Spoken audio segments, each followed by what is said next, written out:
నమస్కారం SDV news కి స్వాగతం. ముందుగా హెడ్లైన్స్ చూద్దాం. ఢిల్లీలో రెండో రోజు పర్యటనలో భాగంగా కేంద్ర ఆర్థిక శాఖ మంత్రి నిర్మలా సీతారామన్తో భేటీ అయిన సీఎం చంద్రబాబు కేంద్ర బడ్జెట్లో ఏపీ అంశాలకు ప్రాధాన్యత, నిధుల కేటాయింపు చేయాలని ఆర్థిక మంత్రిని కోరిన సీఎం. రాయపూడిలో ఎమ్మెల్యే, ఎమ్మెల్సీ నివాస సముదాయ భవనాలను పరిశీలించిన స్పీకర్ అయ్యన్న పాత్రుడు గత ప్రభుత్వ నిర్వాహకం వల్ల భవనాలు పూర్తి చేయాలంటే అదనంగా 300 కోట్ల రూపాయలు ఖర్చవుతోందని వెల్లడి. అమ్మ కోసం మొక్క కార్యక్రమంలో భాగంగా నగరంలో మొక్కలు నాటిన బీజేపీ ఎంపీ, ఆ పార్టీ రాష్ట్ర అధ్యక్షురాలు దగ్గుబాటి పురంధరేశ్వరి పర్యావరణ పరిరక్షణ అందరి బాధ్యత అని సూచన. అత్తింటి ముందు ఓ నిండు గర్భిణి నిరసన. అత్తింటి వారు అకారణంగా తనను ఇంటి నుంచి గెంటివేశారని బాధితురాలి ఆవేదన.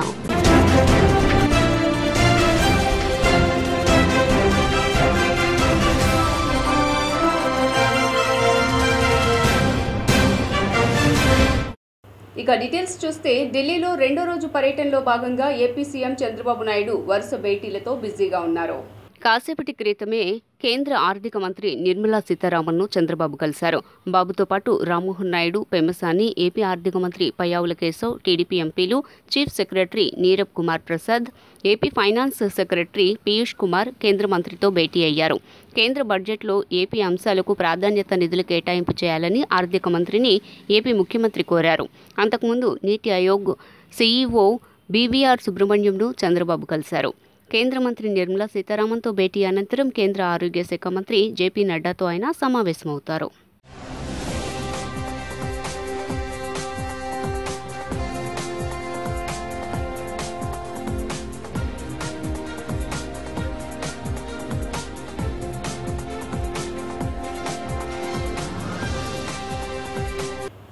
రాయపూడిలో ఎమ్మెల్యే, ఎమ్మెల్సీ నివాస సముదాయ భవనాలను స్పీకర్ పరిశీలించారు. అమరావతి రాజధాని ప్రాంతంలోని రాయపూడిలో నిర్మాణంలో ఉన్న ఎమ్మెల్యే, ఎమ్మెల్సీల నివాస సముదాయ భవనాలను శుక్రవారం ఆంధ్రప్రదేశ్ రాష్ట్ర శాసనసభాపతి చింతకాయల అయ్యన్న పాత్రుడు సిఆర్డీఏ అసెంబ్లీ అధికారులతో కలిసి పరిశీలించారు. అనంతరం ఆయన అక్కడ మీడియాతో మాట్లాడుతూ రాష్ట్ర శాసనసభ, శాసనమండలి సభ్యులందరికీ కలిపి 288 నివాసాలు కల్పించేందుకు రాయపూడి వద్ద 12 అంతస్తులతో కూడిన 12 టవర్ల నిర్మాణాన్ని గత టీడీపీ ప్రభుత్వ హయాంలో చేపట్టగా 2019 నాటికి 77% పనులు పూర్తి చేయడం జరిగిందని తెలిపారు.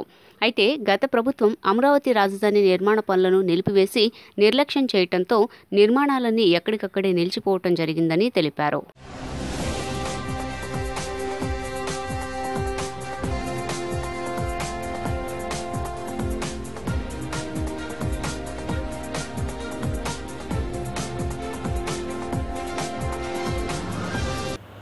రాజమండ్రి ఎంపీ, బీజేపీ రాష్ట్ర అధ్యక్షులు దగ్గుబాటి పురంధరేశ్వరి విజయవాడలో మొక్కలు నాటారు.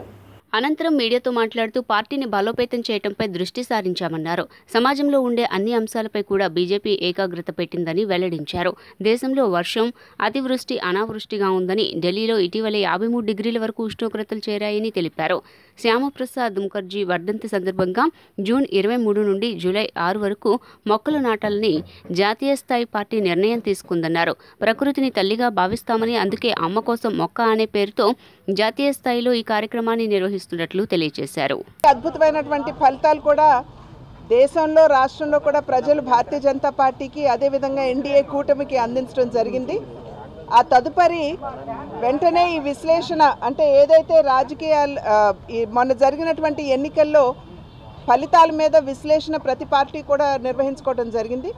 ఆ తర్వాత భారతీయ జనతా పార్టీ ఏదైతే కేంద్ర నాయకత్వం మాకు ప్రతి బూత్లో, ప్రతి మండలంలో, ప్రతి జిల్లాలో చేయవలసినటువంటి కార్యక్రమాలు ఉంటాయో, అదేవిధంగా రాష్ట్ర స్థాయిలో కూడా దాని మీద దృష్టి పెడుతూ పార్టీని ఏ విధంగా బలోపేతం చేసుకుంటూ ముందుకు వెళ్ళాలి అనేటువంటి అంశం మీద దృష్టి సారించడం జరిగింది. అయితే రాజకీయ పార్టీ యొక్క బాధ్యత, వారి యొక్క పని కేవలం రాజకీయాలతో ముడిపడినటువంటి అంశాలు మాత్రమే కాకుండా సమాజంలో ఉన్నటువంటి అంశాల పట్ల కూడా మనం సున్నితంగా ఆలోచించాలి అనేటువంటి భావనతో భారతీయ జనతా పార్టీ ఎప్పుడూ కూడా ముందుకు వెళ్తుంది. ఇప్పుడు పర్యావరణ మార్పు వలన ఏదైతే ప్రజలు ఇబ్బంది పడుతున్నారు, ప్రత్యేకించి రైతులకి పడవలసిన సమయంలో వర్షాలు లేవు, అసలు పడకూడనటువంటి సమయంలో అత్యధిక మోతాదులో వర్షం పడటం, అంటే అతివృష్టి, అనావృష్టి, ఈ రకమైనటువంటి పర్యావరణ మార్పు మనం చూస్తున్నటువంటి సందర్భంలో ప్రజలు కూడా చాలా ఇబ్బంది పడుతున్నటువంటి నేపథ్యంలో అటు రైతులు ప్రజలు అందరూ కూడా ప్రత్యేకించి ఈ మధ్యన ఢిల్లీలో కనుక చూసినట్లయితే ఒక్కరోజునే 53 డిగ్రీల టెంపరేచర్ నమోదు కావడం జరిగింది. కనుక ఇటువంటి అంశాల మీద దృష్టి పెడుతూ సున్నితంగా ఆలోచిస్తూ పర్యావరణ పరిరక్షణ కూడా రాజకీయాల్లో రాజకీయ పార్టీలు తమ బాధ్యతగా గుర్తించి ఆ దిశగా ముందుకు వెళ్ళాలి అని చెప్పి భారతీయ జనతా పార్టీ తీసుకున్న. విజయవాడ రూరల్ నున్న గ్రామంలో అత్తింటి ముందు ఓ నిండు గర్భిణి నిరసన చేపట్టింది. తన భర్త కనిపించకుండా పోవడంతో కోడల్ని అత్తమామలు ఇంటి నుండి గెంటేశారని చెప్పింది. పోలీసులను ఆశ్రయించిన తనకు న్యాయం జరగట్లేదని ఆవేదన వ్యక్తం చేసింది. 4 రోజులుగా నిరసన వ్యక్తం చేస్తున్నా ఎవరూ తనను పట్టించుకోవటం లేదని ఆ గర్భిణి వాపోయింది. కిడ్నాప్ చేసావంట నువ్వు, మీ అత్తగారు మామగారు వచ్చి ఏడుతున్నారు అని చెప్పేసి అన్నారు సార్. నేను కిడ్నాప్ చేయటం ఏంది సార్, నేనేం చేయటం ఏంది సార్, సెటిల్మెంట్ మాట్లాడి పంపించేశారు. ఫస్ట్ నేను ఎవరు ఏంటని అడగల. ఆయన అలా అనేసరికి నేను హాస్పిటల్లో ఉన్నా, నాకు భయం వేసింది. నేనేం చేయట్లేదు సార్. అబ్బాయి ఎప్పుడు ఇలాగ ఇది చేస్తూనే ఉంటాయి. ఇప్పుడు వాళ్ళే కావాలని 3 సార్లు పంపించి నా మీదే కేసు పెడతారు. కొన్ని రోజులకు మళ్ళీ పెద్ద మనుషులను తీసుకొని వస్తే వాళ్ళే పిలిపిస్తారు. నేనేం చేయలేదు సార్, నేను హాస్పిటల్లో ఉన్నా సార్, నేను ప్రెగ్నెంట్ సార్ అంటే పిచ్చుకుందయ్యా అన్న, హాస్పిటల్లో ఉన్నారని మాట్లాడుతుంది, మూడు కనపడట్లేదంటే అని చెప్పేసి అన్నారు సార్. సెటిల్మెంట్ చేశారు. నేను గర్భవతినండి, నాకు బాగోక నేను హాస్పిటల్కి వచ్చా అంటే నా మాట వినలేదు సార్. గంటలో వత్తవా రావా, గంటలో రా అని చెప్పేసి అన్నారు. నేను జగ్గేపేట హాస్పిటల్లో ఉన్నా, ఎట్లా వస్తా సార్ గంటలో అన్న, ఆయన ఇష్టం వచ్చినట్టు మాట్లాడారు సార్. ఇంకా తర్వాత నుండి నేను ఎవరు ఫోన్ చేసినా కాల్ రికార్డ్ పెట్టుకున్నా సార్. అప్పటి నుంచి ఇంకా అమ్మ అమ్మ అని మాట్లాడేది. అమ్మతో నేను ఆమెను తీసుకొని వచ్చా. అప్పుడు నాకేం కావాలమ్మా అంటే, నాకు కొంచెం నేడియమనండి, నేను నా పిల్లోని పెట్టుకొని బతుకుతా, మా ఆయన వచ్చిన రోజే వస్తాడు, వాళ్ళని పెట్టమని నేను అడగట్లేదని మహిళా పోలీసుని తీసుకొని వచ్చా. ఆవిడ ఆ మాటే అడిగింది, అమ్మాయికి నీడని తీయండి, అమ్మాయి ఎట్లా బతికిద్ది పిల్లల్ని పెట్టుకొని. తనపై వస్తున్న ఆరోపణలు అవాస్తవమని Vijayawada Gandhi cooperative urban bank chairman Vemuri Venkatrao స్పష్టం చేశారు. గాంధీ కోఆపరేటివ్ బ్యాంకులో ఏర్పాటు చేసిన విలేకరుల సమావేశంలో బ్యాంకు చైర్మన్ వేమూరి వెంకట్రావు మాట్లాడుతూ 96 సంవత్సరాల చరిత్ర కలిగిన బ్యాంకు ఏదైనా ఉందంటే అది కేవలం Vijayawada Gandhi cooperative urban bank limited అని తెలిపారు. 1200 కోట్ల పైన టర్నోవర్తో తమ బ్యాంకు ఎంతోమంది కస్టమర్స్ మన్ననలు పొందుతూ ముందుకు సాగుతోందని వెల్లడించారు. రాజకీయాలకు ఎటువంటి పార్టీలకు మా బ్యాంకు సంబంధం లేవని స్పష్టం చేశారు. తమ బ్యాంకుపై అవాస్తవ వార్తలు ప్రచారం చేస్తున్నారని, దీన్ని మేము తీవ్రంగా చింతిస్తున్నామన్నారు. ఇలాంటి వార్తలు మాపై కస్టమర్స్ ఆందోళన చెందుతున్నారని, వచ్చిన వార్తలను పూర్తిగా ఖండిస్తున్నామన్నారు. బ్యాంకు లావాదేవీల విషయంలో హనుమాన్ జంక్షన్, గాజువాక మరి ఏ ఇతర బ్రాంచ్ల్లో ఎటువంటి అవకతవకలు జరగలేదని తెలిపారు. ప్రతి ఒక్క లావాదేవీని క్షుణ్ణంగా పరిశీలించవచ్చునని, తమపై వచ్చిన అభియోగాల్లో ఏమాత్రం నిజం లేదని స్పష్టం చేశారు. 4 రోజుల నుంచి Gandhi cooperative urban bank limited మీద నిరాధారమైనటువంటి ఆరోపణలతో ప్రచురితమైనటువంటి వార్తల వలన ఈ సమావేశాన్ని మనం ఏర్పాటు చేసుకున్నాం. ముఖ్యంగా 4-3 సబ్జెక్టుల మీద ఆరోపణలు వస్తున్నాయి. నెంబర్ 1, నూజివీడు స్థలం తీర్మానం లేకుండా, బ్యాంక్ అనుమతి లేకుండా, బోర్డు అనుమతి లేకుండా కొన్నారని, దానిలో అవినీతి జరిగిందని చెప్పి ఒక ఆరోపణ. అది నిజం కాదండి. బోర్డు యొక్క తీర్మానాన్ని ఆమోదించిన తర్వాతే నూజివీడు స్థలం కొనడం జరిగింది. అది ఒక కమిటీని వేసి, సబ్ కమిటీని వేసి, ఆ సబ్ కమిటీ యొక్క రిపోర్ట్ తీసుకొని దాన్ని బోర్డులో పెట్టి, బోర్డులో ఏకగ్రీవంగా తీర్మానం పాస్ చేశాం. దాంట్లో 12 మంది డైరెక్టర్లు ఉండి 2 కోఆప్షన్ మెంబర్స్ ఉంటారండి బోర్డులో. మొత్తం 14 మంది సంతకాలు పెట్టినటువంటి కోట్ల రూపాయలతో దుర్వినియోగం చేసుకుంటూ ఎన్నికల్లో వేరే పార్టీ వాళ్ళకి ఉపయోగపడామని చెప్పి ఒక ఆరోపణ. 4 కోట్లు అంట. అసలు ఆ బ్యాంకులో ఉండేదే మూలధనం 1 కోటి రూపాయలండి. దాని మీద ఆరోపణ చేసి ఆ పత్రికల మీద రావడం వలన ప్రభుత్వం వారు ఒక సబ్ కమిటీని వేసి అధికారులను పంపించి ఎంక్వైరీ చేశారండి. ఎంక్వైరీ చేస్తే ఆ 13 రోజుల్లో, ఆ నెల రోజుల్లో కూడా, ఎన్నికల నెల రోజుల్లో కూడా ఎక్కడ 40 లక్షలు మించి ట్రాన్సాక్షన్ జరగలేదు. రోజుకి 4 లక్షలు, 5 లక్షలు, 6 లక్షలు, 7 లక్షల లోపలే జరిగింది. ఒక్కొక్క రోజు 7 లక్షలు, ఒక్కొక్క రోజు 6 లక్షలు అట్లా జరిగిందని చెప్పి ఆ ట్రాన్సాక్షన్ రిపోర్ట్ తయారు చేసుకుని అది నిరాధారమైన ఆరోపణ అని చెప్పి వాళ్ళు ప్రభుత్వం వారికి తెలియజేయడం జరిగిందని వేసిన కమిటీ వారికి. దాని తర్వాత హెడ్ ఆఫీస్ కూడా వచ్చారు. మళ్ళీ హెడ్ ఆఫీసులు కూడా ఎంక్వైరీ చేశారు. ఇక్కడ అటువంటి ఆరోపణలు లేవండి. పోతే ఏదో వచ్చినటువంటి అవాస్తవమైన ఆరోపణలకు వివరణ ఇద్దామనే ఉద్దేశం సమావేశం నిర్వహించబడింది. సుమారుగా 10-15 రోజుల క్రితం కూడా ఈ రకమైన సమావేశం ఏర్పాటు చేసినను మా మీద ఆరోపణలు రావటం మట్టుకి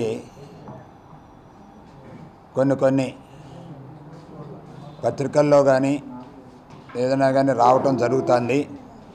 దానికి వివరణ ఇద్దామనే ఉద్దేశంతో ఈరోజు ఈ సమావేశం ఏర్పాటు చేయబడింది. ముఖ్యంగా ఏంటంటే ఈ ఆరోపణల మూలాన మా డిపాజిటర్స్ కానీ మా కస్టమర్స్ కానీ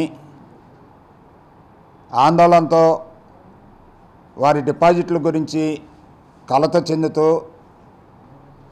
రావటం మూలాన కూడా ఈ సమావేశం ఏర్పాటు చేయబడింది. గత ఆదివారం నాడు జనరల్ బాడీ సమావేశం మహాజన సభ అమ్మా కళ్యాణ మండపంలో జరిగింది. చాలా ఆహ్లాదకరమైన వాతావరణంలో ఏ రకమైన డిస్టర్బెన్స్లు రాకుండా చక్కగా ఇచ్చేసి మా బ్యాంకు యొక్క విలువలను తగ్గిస్తూ అవాస్తవాల్లో ఆరోపణలతో చేస్తున్నటువంటి ఒక 2 డైరెక్టర్స్ మీద చర్య తీసుకోమని మహాజన సభ ఆమోదం తెలుపుతూ తీర్మానం చేయటం కూడా జరిగిందండి. ఏంటంటే ఈ ఆరోపణల మీద వాస్తవాలు తెలియజేయాలనే ఉద్దేశంతో మేము చూపించడం జరుగుతుందండి. అయితే మొన్న మహాజన సభకు కూడా మేము ఆపామని ఆరోపణ రావటం, ఆ రోజున సుమారుగా 2300 మంది హాజరయ్యి ఈ ఆరోపణల్ని ఇవన్నీ ఖండిస్తూ మా కస్టమర్స్ అందరూ మా డిపాజిటర్స్ కానీ ఈ రకమైన అవాస్తవమైన ఆరోపణలు చేసినందుకు డైరెక్టర్లు 2 గారిని తొలగించడానికి కాదండి, వారు ఈ ఏదో టీడీపీ దీని మీద పడ్డారని ఇప్పుడు నేను చెప్పినట్టు 2 వ్యక్తులు ఆ వ్యక్తి గురించి పత్రికల్లో ఆరోపణలు చేయటం వలన అతను మానసికంగా వ్యధ చెంది నా మూలాన బ్యాంకు ఇబ్బంది పడుతుందనే ఉద్దేశంతో అతను రాజీనామా చేయడం జరిగిందండి. ఇది అవాస్తవం. ఆ ఈవెంట్ యొక్క ఆర్గనైజర్కి సంబంధించినటువంటి కాగితాలు కూడా తీసి చూపించమంటే చూపిస్తాం. ఇప్పుడు ఎమ్మెల్యే ఎమ్మెల్సీల క్వార్టర్ల భవనాలను 9 నెలల్లో పూర్తి చేయాలని స్పీకర్ అయ్యన్న పాత్రుడు అన్నారు. శుక్రవారం అసెంబ్లీ కమిటీ హాల్లో సిఆర్డీఏ అసెంబ్లీ అధికారులతో అసెంబ్లీ భవనం, ఆ ప్రాంగణంలో మీడియా పాయింట్తో కూడిన అనెక్సా భవనం నిర్వహణ, రాయపూడి నిర్మాణంలో ఉన్న ఎమ్మెల్యే ఎమ్మెల్సీల క్వార్టర్ల భవన సముదాయాలపై ఆయన సమన్వయ సమావేశం నిర్వహించారు. ఈ సందర్భంగా స్పీకర్ మాట్లాడుతూ ఎమ్మెల్యే ఎమ్మెల్సీ క్వార్టర్ల భవనాలను ఎట్టి పరిస్థితుల్లోనూ 9 మాసాల్లోగా పూర్తి చేసి ఇవ్వాలని సిఆర్డీఏ అధికారులను కోరారు. ఒక నిర్దిష్ట కాల వ్యవధి ప్రకారం పనులు వేగంగా జరిగేలా చర్యలు తీసుకోవాలని సూచించారు. గత ప్రభుత్వ నిర్లక్ష్య వైఖరి కారణంగా అమరావతి రాజధాని ప్రాంతంలో ఎమ్మెల్యే ఎమ్మెల్సీల నివాస భవన సముదాయాలతో పాటు ఇతర భవనాలు పనులు ఎక్కడివక్కడే నిలిచిపోవడంతో వాటికి సంబంధించిన మెటీరియల్ అంతా తుప్పుపట్టిపోయే పరిస్థితులు నెలకొన్నాయని అన్నారు. అంతేకాక వాటిని పూర్తి చేసేందుకు అయ్యే అంచనా వ్యయం కూడా పెరిగిపోయిందని స్పీకర్ అయ్యన్న పాత్రుడు పేర్కొన్నారు.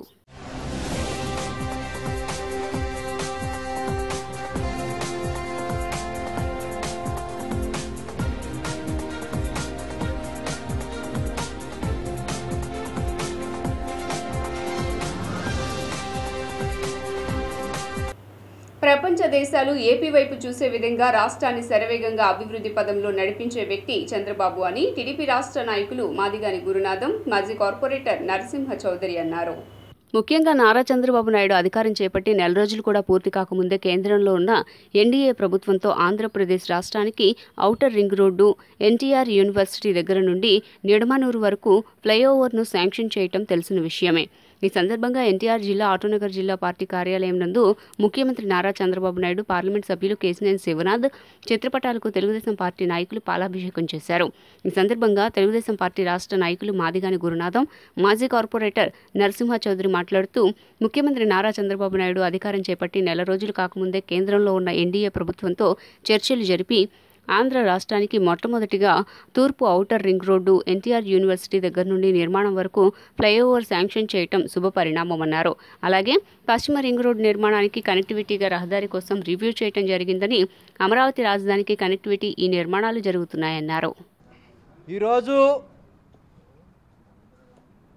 ఈ యొక్క చంద్రబాబు నాయుడు గారికి, కేశినేని శివనాథ్ చిన్ని గారు ఎంపీ గారికి ఎందుకు పాలాభిషేకం చేశాం అనేటువంటి అంశాన్ని మీ ముందు ప్రజల్లోకి తీసుకెళ్లాలనేటువంటి ఒక గొప్ప సంకల్పంతో ఈ రోజున మీడియా మిత్రుల ద్వారా ఈ యొక్క కార్యక్రమాన్ని ఏర్పాటు చేయడం జరిగింది.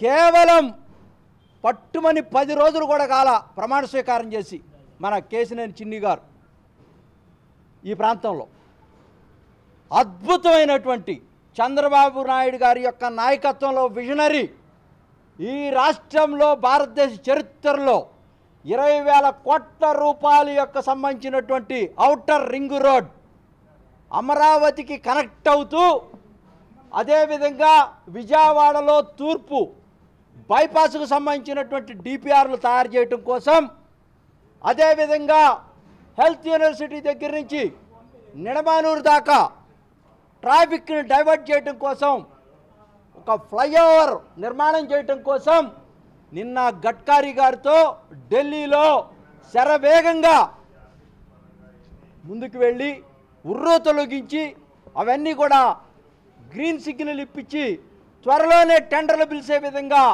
శివనాథ్ చిన్ని గారు చేసినటువంటి కార్యక్రమం అసలు అద్భుతం. రాక్షసుడి పాలన పోవాలి అని ఆ రోజు ప్రజలందరూ కూడా ముక్తకంఠంతో అనేక వాగ్దానాలు ఇచ్చారు. ప్రజలకు ఏదైనా సరే ప్రభుత్వానికి దూరం ఉండకూడదని, ఏదైతే బడుగు బలహీన వర్గాలకి న్యాయం జరగాలి అని దృక్పథంతో మాట్లాడారో ఆ ప్రకారంగానే ఆయన మరి ప్రజలతో మమేకమై అనేక సభలు కార్యక్రమాల్లో ఇచ్చినటువంటి వాగ్దానాలన్నీ కూడా ఒక్కొక్కటే నెరవేర్చుకుంటూ మొన్న ఏదైతే 7,000 పింఛను ఇచ్చారో ఆ విధంగానే రాష్ట్రం ఎన్ని ఇబ్బందుల్లో గతంలో పరిపాలించినటువంటి నాయకుడు తాను దోచుకుని రాష్ట్రాన్ని ఏ విధంగా నాశనం చేసినా సరే 14 లక్షల కోట్లు అప్పి ఊబిలోకి దోసేసినా సరే మొన్న 1వ తారీఖున అనుకున్నట్టు ప్రజలకు ఏదైతే పింఛను కానీ అలాగే ఫెస్ట్ నమ్మిన సిద్ధాంతం కోసం, గిరిజనుల హక్కుల కోసం ప్రాణత్యాగం చేసిన పోరాట యోధుడు అల్లూరి సీతారామరాజు అని రాష్ట్ర జలవనరుల శాఖ మంత్రి నిమ్మల రామానాయుడు అన్నారు. విజయవాడ తుమ్మలపల్లి క్షేత్రీయ కళాక్షేత్రంలో ఆంధ్రప్రదేశ్ క్షేత్రీయ ఫెడరేషన్, క్షేత్రీయ కార్పొరేషన్ సాధన సమితి సంయుక్త ఆధ్వర్యంలో 127వ అల్లూరి సీతారామరాజు జయంతి వేడుకలను గురువారం రాత్రి ఘనంగా నిర్వహించారు. ఈ సందర్భంగా రాష్ట్ర జలవనరుల శాఖ మంత్రి నిమ్మల రామానాయుడు మాట్లాడుతూ, మన్యం వీరుడు అల్లూరి సీతారామరాజు స్వాతంత్ర్యం కోసం రాజీలేని పోరాటం చేశారన్నారు. గిరిజనుల్లో చైతన్యం తీసుకురావడానికి సర్వం త్యాగం చేసిన వ్యక్తి చరిత్ర పుటల్లో నిలిచారని కొనియాడారు. రాష్ట్ర వైద్య ఆరోగ్య శాఖ మంత్రి సత్యకుమార్ మాట్లాడుతూ, అల్లూరి జయంతి రాష్ట్ర ప్రభుత్వం అధికారికంగా నిర్వహించడం అభినందనీయమన్నారు. వీరుడు, తెలుగు జాతి ముద్దుబిడ్డ అల్లూరి సీతారామరాజు గారి యొక్క జయంతోత్సవాలను ఆంధ్రప్రదేశ్ రాష్ట్ర ప్రభుత్వం తరపున ఘనంగా నిర్వహించుకోవడం చాలా సంతోషం. అందుకు ప్రత్యేకించి మరి ముఖ్యమంత్రి చంద్రబాబు నాయుడు గారికి కూడా ముందుగా హృదయపూర్వకమైనటువంటి ధన్యవాదాలు కూడా తెలియజేసుకుంటూ, ఏదైతే అల్లూరి సీతారామరాజు గారి మరి జయంతోత్సవాలు, ఆ రోజు 125వ జయంతోత్సవాలు కూడా అత్యంత ఘనంగా భారతదేశ వ్యాప్తంగా ఆ రోజు మన ప్రీతమ ప్రధాని నరేంద్ర మోడీ గారు ఆ రోజు భీమవరం మన పశ్చిమ గోదావరి జిల్లాలో అల్లూరి సీతారామరాజు గారి యొక్క అత్యంత అద్భుతమైనటువంటి కాంస్య విగ్రహాన్ని ఆవిష్కరించడంతో పాటు ఏదైతే 125వ జయంతోత్సవాలను ఆయన ప్రారంభించారో, మరి 22 నుంచి 24 వరకు ఆ రోజుల్లో బ్రిటిష్ వాళ్ళు 40 లక్షల రూపాయలు ఖర్చు పెట్టారు ఆ రెబలియన్ని కంట్రోల్ చేయడానికి. ఆయన ఎటువంటి వ్యక్తిగత స్వార్థం లేకుండా అక్కడ ఉన్న గిరిజనులకి మరి పోడు వ్యవసాయం చేయడానికి వీల్లేదు అని చెప్పి కొన్ని చట్టాలని ప్రయోగించినందువల్ల వాళ్ళ హక్కుల కోసం, గిరిజనుల హక్కుల కోసం మరి ఆయన జీవితాన్ని త్యాగం చేసిన ఒక గొప్ప మహానుభావుడు అల్లూరి సీతారామరాజు గారు. ఆయన స్ఫూర్తి మరి అందరికీ కృష్ణ గారు ఇందాక మా జనార్దన్ గారు చెప్పినట్టు కృష్ణ గారి వలన చిరస్మరణీయం. ఆయన చిరస్మరణీయుడు. సాక్షాత్తు మీరు యాదవరాజులు కదా అని కలిపేసుకున్నారు. అయితే అదృష్టవశాత్తు ఇంత పెద్ద రాజుల మధ్య మంత్రులం ఏంటి అనుకుంటుంటే జనార్దన్ గారు వచ్చారు, హోండా ఉమా గారు వచ్చారు, మాకు అంత ధైర్యం నింపుతూ పట్టాభి గారు వచ్చారు, నా సోదరుడు మాధవ్ ఉండనే ఉన్నారు, ఇంతమంది ఉన్నారు. ఇంకా పెద్దరాజులు ఉన్నారు, రఘురామకృష్ణరాజు గారు, విష్ణురాజు గారు. అందరు రాజులకి పేరు పేరున, రాజులు కానీ ఇతర మిత్రులకి కూడా పేరు పేరున, ఈ సమావేశానికి వచ్చిన అందరికి కూడా పేరు పేరున నమస్కారాలు తెలియజేస్తున్నాను. మన్యం వీరుడు, అమాయకమైన గిరిజనులకు అండగా 27వ జయంతి అల్లూరి సీతారామరాజు గారిది జరుపుకుంటా ఉన్నాం. మనం ఆయన చూడకపోయినా 127 సంవత్సరాలు తర్వాత కూడా ఆయన జయంతిని నిర్వహిస్తూ ఉన్నాం. రాబోయే 1000 సంవత్సరాలు కూడా ఆయన జయంతిని, ఆయన వర్ధంతిని మరి భావి తరాలకి ఆ మహానుభావుడు చేసినటువంటి ఈ దేశం కోసం, ఈ రాష్ట్రం కోసం, మాన్యం ప్రజల కోసం చేసినటువంటి సేవల్ని తలుచుకునేటట్టుగా, భవిష్యత్ తరాలకి ఆయన చేసినటువంటి సేవలు గుర్తుండేటట్టుగా అనేక రకాలుగా మనందరం కూడా కృషి చేయాల్సిన అవసరం ఉంది. ఇప్పటికే పాఠ్యాంశాలుగా ఆయన జీవితాన్ని పెడతాం జరిగింది. సినిమాల ద్వారా ఆయన మహానుభావుడు అల్లూరి సీతారామరాజు గారి జీవిత విశేషాలని తీయటం జరిగింది. భవిష్యత్ తరాలు కూడా నాటక రంగం ఉన్నంత వరకు ఆర్ మోహన కృష్ణ అటు కళాకారులు ఇటు అభిమానుల గుండెల్లో చిరస్థాయిగా నిలిచిపోయారని గోళ్ల నారాయణరావు పేర్కొన్నారు. దర్శకుడు, కళాకారుడు, నిర్వాహకుడు అన్ని రకాలైన పాత్రలను పోషించటం ఒక్క మోహన్ కృష్ణకే సాధ్యపడిందన్నారు. నిజమైన కళాకారునికి నిలువుటద్దం మోహన్ కృష్ణ అన్నారు. మనసులో పుట్టడు దుఃఖాన్ని దాచుకుని అందరికీ సంతోషం పంచటం అందరికీ సాధ్యం కాదన్నారు. ప్రస్తుత పరిస్థితుల్లో కళాకారునిగా ఎదగటం అందరికీ సాధ్యం కాదన్నారు. గాంధీనగర్ ప్రెస్ క్లబ్ లో ఎం మోహన్ కృష్ణ సంస్మరణ సభ జరిగింది. మోహన్ కృష్ణ గారు ఒక కళాకారుడు, ఒక కళా సంస్థ నిర్వాహకుడు, ఒక సామాజిక సేవకుడు కూడా అని చెప్పాలి. చాలామందికి తల్లో నాలికలాగా అతను చేసే సహాయాలు 10 మందికి తెలియకుండా కేవలం ఎవరు సహాయం పొందుతారో వాళ్ళకి మాత్రమే తెలిసేటట్టుగా ఏమాత్రం ఆర్భాటానికి ప్రచారానికి పోకుండా తను చేయాల్సింది తను చేస్తూ తన చుట్టూతో ఉన్న వాళ్ళందరి యొక్క యోగక్షేమాలని, తోటి కళాకారులు, తోటి కళా సంస్థల నిర్వహణ భారాన్ని ఎంతో ఇష్టంగా భరించిన మనిషి. రాంపళ్ళ మోహన్ కృష్ణ గారు మహేశ్వరి ప్రసాద్ కామెడీ క్లబ్ అనే సంస్థను పెట్టి తల్లిదండ్రుల పేరు మీద చాలా చక్కటి పరిషత్తులు నిర్వహించాడు. ఆ సందర్భాల్లో హనుమంతరాయ గ్రంథాలయంలో ఆంధ్ర ఆర్ట్స్ అకాడమీ తరఫున ఆంధ్ర ఆర్ట్స్ అకాడమీ చాలా చేదోడు వాదోడుగా నిలిచినప్పుడు మోహన్ కృష్ణ యొక్క కళా వ్యక్తిత్వం కానీ, కళా నైపుణ్యం కానీ ఆంధ్ర ఆర్ట్స్ అకాడమీకి, హనుమంతరాయ గ్రంథాలయానికి వివరంగా తెలిసింది. కళాకారుడు అంటేనే మనసును రంజింపజేసేవాడు. తాను ఎన్ని ఇబ్బందుల్లో ఉన్నా బయట వ్యక్తుల యొక్క హృదయోల్లాసాన్ని చవి చూడాలని తాపత్రయపడుతూ ఉంటాడు. ఈయన అటువంటి వ్యక్తిగా కాకుండా తాను ఉల్లాసపడుతూనే ఇతరులను కూడా ఉల్లాసపరిచేటువంటి వ్యక్తిత్వం ఇతను. ఈ మాట ఎందుకు అంటున్నానంటే అతన్ని మీరు ఎప్పుడు చూసినా కూడా చాలా జోష్గా కనపడేవాడు. అటువంటి ఆ జోషు కళాకారులో ఉంటే తప్పనిసరిగా చక్కని హావభావాల్ని వ్యక్తీకరించడానికి అవకాశం ఉంటుంది. ముఖ్యంగా కళాకారుడిగా అందరి చేత మోహింపబడటమే కాకుండా ఇప్పుడు మీరు పాటల్లో విన్నారు, చక్కని స్వాంతన చేకూర్చే పనులతోటి వారందరి చేత మోహించబడ్డాడు అనేది ఇవాళ మనం ఈ సమాజంలో అందరూ చెప్పుకుంటున్నటువంటి ఒక చక్కని విషయం. వారితో నాకు వ్యక్తిగతంగా చాలా సంవత్సరాల నుంచి పరిచయం ఉంది. అటువంటి ఆ పరిచయంలో వారిని చూస్తే ఎప్పుడు కూడా ఎటువంటి బాధలు లేని వ్యక్తి ఏమో అన్న ధోరణిలోనే అతను మనకి కనబడుతూ ఉంటాడు. అతను ఒక పరిషత్తు నిర్వాహకుడిగా కానివ్వండి, దర్శకుడిగా కానివ్వండి, కళాకారుడిగా కానివ్వండి, కళాకారులని ఉత్తేజపరిచే వ్యక్తిగా కానివ్వండి, ఆయన ఎప్పుడు కూడా తనను తను సంస్కరించుకుంటూ ముందుకు వెళ్ళేటువంటి వ్యక్తి. కానీ ముఖ్యంగా కళాకారులందరికీ నేను ఒక సూచన చేయదలుచుకున్నాను, అన్యదా భావించవద్దు.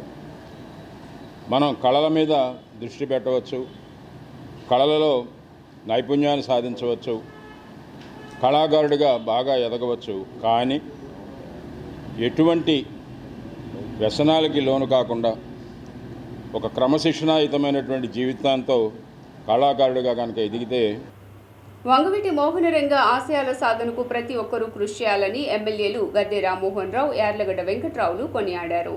బడుగు బలహీన వర్గాల ఆశాజ్యోతి వంగవీటి మోహనరంగ 77వ జయంతి వేడుకలు నగరంలో పడమట రఘురామ కళ్యాణ వేదిక నందు కమ్మిలి రంగం ఆధ్వర్యంలో ఘనంగా నిర్వహించారు. ఈ వేడుకల్లో ముఖ్య అతిథిగా విజయవాడ తూర్పు నియోజకవర్గ ఎమ్మెల్యే గద్దె రామ్మోహన్ రావు, గన్నవరం ఎమ్మెల్యే యార్లగడ్డ వెంకట్రావు, బొప్పన బావకుమార్లు పాల్గొని కేక్ కట్ చేసి మహిళలకు చీరలు పంపిణీ చేశారు. ఈ సందర్భంగా ఎమ్మెల్యే గద్దె రామ్మోహన్ మాట్లాడుతూ, యార్లగడ్డ వెంకట్రావు మాట్లాడుతూ పేద ప్రజల హక్కుల కోసం వంగవీటి మోహనరంగ చివరి శ్వాస వరకు కృషి చేశారని అన్నారు. మోహన్ దాస్ కళ్యాణ మండపంలో కమ్మిలి రంగ గారి ఆధ్వర్యంలో ఏర్పాటు చేసిన వంగవీటి మోహన్ రంగ గారి 77వ జన్మదినోత్సవ వేడుకలకు నన్ను ఆహ్వానిస్తూ, అలాగే నేను ఈ కార్యక్రమానికి అటెండ్ అవ్వడం జరిగింది. విజయవాడ తూర్పు నియోజకవర్గం నుంచి ఒక్కసారి శాసనసభ్యుడిగా ఎన్నికై 5 సంవత్సరాల పదవీకాలం కూడా పూర్తిగా పనిచేయకుండా చనిపోయిన వంగవీటి మోహన్ రంగ గారు చనిపోయిన 35 సంవత్సరాల తర్వాత కూడా ఇంకా ప్రజల హృదయాల్లో నిలబడి ఉన్నాడంటే ఆయన పరిపాలించిన తీరుకి, ఆయన వ్యక్తిత్వానికి నిదర్శనంగా నేను భావిస్తున్నాను. 29 రాష్ట్రాలు ఉన్న ఈ భారతదేశంలో ఒక పర్యాయం కూడా శాసనసభ్యుడిగా పూర్తికాలం పనిచేయకుండా 35 సంవత్సరాల తర్వాత కూడా ఆ నాయకుడిని గుర్తుపెట్టుకుని ఆయన పేరు మీద జయంతి, వర్ధంతి వేడుకలతో పాటు సేవా కార్యక్రమాలు నిర్వహించడం, ఆయన మీద ప్రజలకున్న అచంచలమైన ప్రేమ, అభిమానం ఎంతో మనందరూ తెలుస్తాం. ఆయన కుమారుడుగా రాధాకృష్ణ గారు మొన్న జరిగిన ఎన్నికల్లో తెలుగుదేశం పార్టీ, జనసేన, బీజేపీ కూటములు బలపరచడానికి ఆయన ఆంధ్ర రాష్ట్రంలో ప్రతి వీధిని పర్యటించి ఇవాళ ఇంత ఘన విజయం అంటే 175 సీట్లకు 164 సీట్లు గెలవడం అంటే భారతదేశంలో ఏ రాష్ట్రంలో ఇంత ఘన విజయం రాలేదు. ఆ విజయంలో వంగవీటి రాధాబాబుకి ప్రముఖ 77వ జయంతి సందర్భంగా ఇక్కడికి విచ్చేసిన మా యార్లగడ్డ వెంకటరావు గారు, ఎమ్మెల్యే గన్నవరం ఎమ్మెల్యే గారు, అట్లాగే గద్దె రామ్మోహన్ గారు, అమ్మిశెట్టి వాసు గారు, మిగతా నాయకులు అందరూ, తూర్పు నియోజకవర్గ నాయకులందరూ పాల్గొని దీన్ని జయప్రదం చేసినందుకు, అట్లాగే చనిపోయి 35 ఏళ్ళు అయినా కానీ ఈ రోజుకి గుర్తుపెట్టుకొని ఆయన జయంతి వర్ధంతులు చేస్తూ మా పడమట సెంటర్లో ఇవాళకి మా కమ్మిలి వాళ్ళ యూత్ అంతా కూడా సక్సెస్ఫుల్గా చేస్తున్నందుకు వాళ్ళకు కూడా ధన్యవాదాలు తెలియజేస్తూ, ప్రతి ఒక్కరికి రంగయ్య ఆశయాల ప్రకారం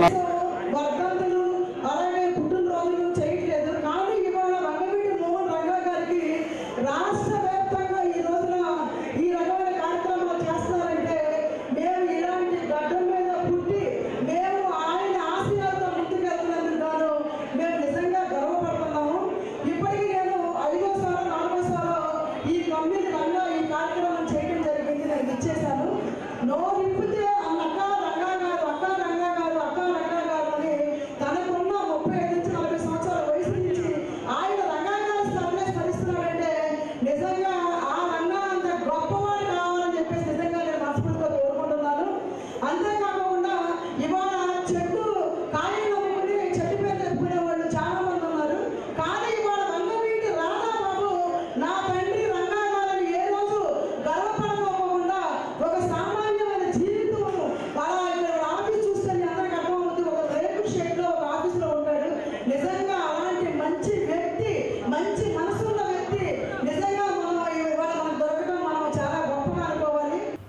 వైఎస్ఆర్సీపీ అధినేత వైఎస్ జగన్మోహన్ రెడ్డిని పార్టీ నేతలు కలిశారు.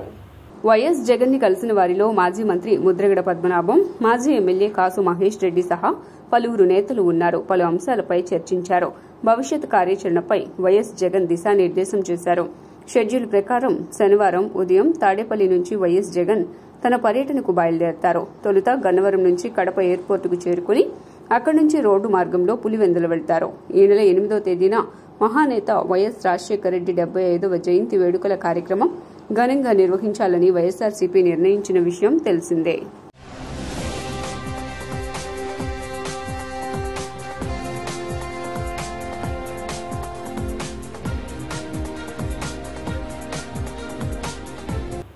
వార్తలు ముగించే ముందు హెడ్లైన్స్ మరోసారి. ఢిల్లీలో రెండో రోజు పర్యటనలో భాగంగా కేంద్ర ఆర్థిక శాఖ మంత్రి నిర్మలా సీతారామన్తో భేటీ అయిన సీఎం చంద్రబాబు, కేంద్ర బడ్జెట్లో ఏపీ అంశాలకు ప్రాధాన్యత, నిధుల కేటాయింపు చేయాలని ఆర్థిక మంత్రిని కోరిన సీఎం. రాయపూడిలో ఎమ్మెల్సీ నివాస సముదాయ భవనాలను పరిశీలించిన స్పీకర్ అయ్యన్న పాత్రుడు, గత ప్రభుత్వ నిర్వాహకం వల్ల భవనాలు పూర్తి చేయాలంటే అదనంగా 300 కోట్ల రూపాయలు ఖర్చవుతోందని వెల్లడి. అమ్మ కోసం మొక్క కార్యక్రమంలో భాగంగా నగరంలో మొక్కలు నాటిన బీజేపీ ఎంపీ, ఆ పార్టీ రాష్ట్ర అధ్యక్షురాలు దగ్గుబాటి పురంధరేశ్వరి, పర్యావరణ పరిరక్షణ అందరి బాధ్యత అని సూచన. అత్తింటి ముందు ఓ నిండు గర్భిణి నిరసన, అత్తింటి వారు అకారణంగా తనను ఇంటి నుంచి గెంటివేశారని బాధితురాలి ఆవేదన. ఎస్డీవీ న్యూస్ ఇంతటితో సమాప్తం. తిరిగి వార్తల్లో మళ్ళీ కలుద్దాం. అంతవరకు సెలవు. నమస్కారం.